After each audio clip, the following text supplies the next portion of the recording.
Oxygen भरी थी और एमआरआई मशीन में बहुत तेज टकराव हुआ और ऑक्सीजन सिलेंडर फट गया। उससे लिक्विड ऑक्सीजन बहने लगी जो राजेश के शरीर के अंदर चली गई। उसे तुरंत इमरजेंसी रूम में ले जाया गया, लेकिन 10 मिनट बाद उसकी मृत्यु हो गई। इस घटना के बाद लापरवाही के लिए उस हॉस्पिटल पर केसेस हुए और मुआवजा दिया गया। एमआरआई का हादसा नंबर 4, एमआरआई और बंदूकें।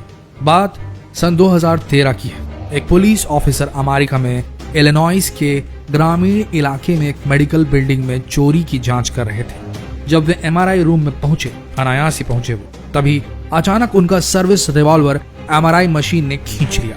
काफी कोशिशों के बाद भी उस रिवॉल्वर को नहीं निकाला जा सका।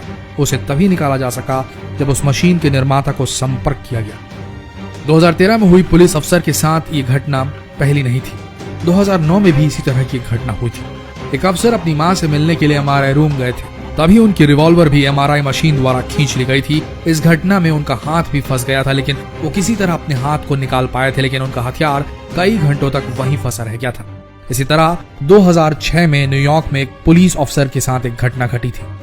एक पुलिस ऑफिसर गन लेकर एमआरआई रूम में घुस गए, जिस कारण से उनकी गन को मशीन ने अपनी तेज मैग्नेटिक फील्ड से खींच लिया और इस घटना में गन से गोली भी चल गई जो दीवार पर जाकर लगी। खुशकिस्मती ये रही कि किसी की जान नहीं गई। एमआरआई का हादसा नंबर 3, डेन महोनी। डेन महोनी एक 79 साल के बुजुर्ग थे जो न्यूयॉर्क मेडफोर्ड के रेडियोलॉजी सेंटर में बुरी तरह से घायल हो गए थे। डेन महोनी के बेटे के अनुसार वहां के लोगों ने बताया था कि एमआरआई रूम में मेटल की वस्तुएं ले जाना बहुत खतरनाक है, लेकिन किसी ने भी डेन महोनी के मेटल वॉकर को, वो वॉकर लेकर चलते थे, उसे रूम के बाहर रखने के लिए कहा ही नहीं। सब ने डेन महोनी के उस वॉकर को नजरअंदाज कर दिया, भूल गए, लापरवाही कर दी। फिर क्या था, जैसे ही महोनी एमआरआई रूम में प्रवेश करते हैं, उनका मेटल वॉकर सीधा छूटकर मिसाइल बन जाता है और मशीन में जा चला जाता है और वो बुरी तरीके से गिर जाते हैं, जिस कारण से उनके सिर पर बहुत गंभीर चोट आती है। 2 दिन बाद उन्हें दिल का दौरा पड़ता है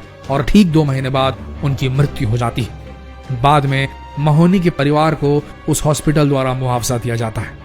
एमआरआई का हादसा नंबर 2, माइकल कोलंबिनी। यह घटना 2001 में न्यूयॉर्क शहर के वेस्ट चेस्टर मेडिकल सेंटर में घटी। माइकल कोलंबिनी 6 साल का बच्चा था जिसके ब्रेन में एक ट्यूमर था और उसकी हाल ही में सर्जरी हुई थी और सर्जरी की प्रोग्रेस देखने के लिए, जो हीलिंग हुई थी उसको चेक करने के लिए एमआरआई कराने की नसीहत दी गई थी। सर्जरी होने के बाद उसे एमआरआई रूम में ले जाया गया ताकि उसकी जांच हो सके। जैसे ही एमआरआई मशीन को चालू किया गया, तभी वहां पर एक ऑक्सीजन सिलेंडर रखा हुआ था जिसे एमआरआई मशीन ने 20 से 30 फीट प्रति सेकंड के हिसाब से तेज गति से खींचा।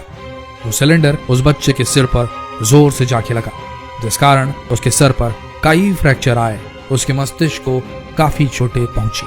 उस बच्चे ने दम तोड़ दिया। एमआरआई के हादसा नंबर 1, मुंबई का हादसा। यह घटना 2014 के एक मुंबई के हॉस्पिटल की है। स्वामी रमैया, जो कि एक तकनीकी सहायक थे, वे एमआरआई मशीन को स्कैन के लिए तैयार कर रहे थे, तभी उन्होंने वार्ड बॉय सुनील जाधव को ऑक्सीजन मास्क लाने के लिए कहा। सुनील वहां पर नया लगा था, नया कर्मचारी था, इसलिए उसे एमआरआई रूम के बारे में ज्यादा पता नहीं था, उसे रूल्स रेगुलेशन नहीं पता थे। लेकिन सुनील को सुनने में गलती हुई कि ऑक्सीजन मास्क लाना है या ऑक्सीजन टैंक। वो भूल गया और उसने 4 फुट का ऑक्सीजन टैंक एमआरआई रूम में घुसा दिया। जैसे ही सुनील मशीन के पास गया, मशीन ने पूरी ताकत के साथ उस सिलेंडर को अपनी ओर खींच लिया, जिस कारण से सुनील और रमैया एमआरआई मशीन और सिलेंडर के बीच बुरी तरीके से फंस गए। ये दोनों उस मशीन में 4 घंटे तक फंसे रहे, क्योंकि उस मशीन का इमरजेंसी स्टॉप बटन काम नहीं कर रहा था।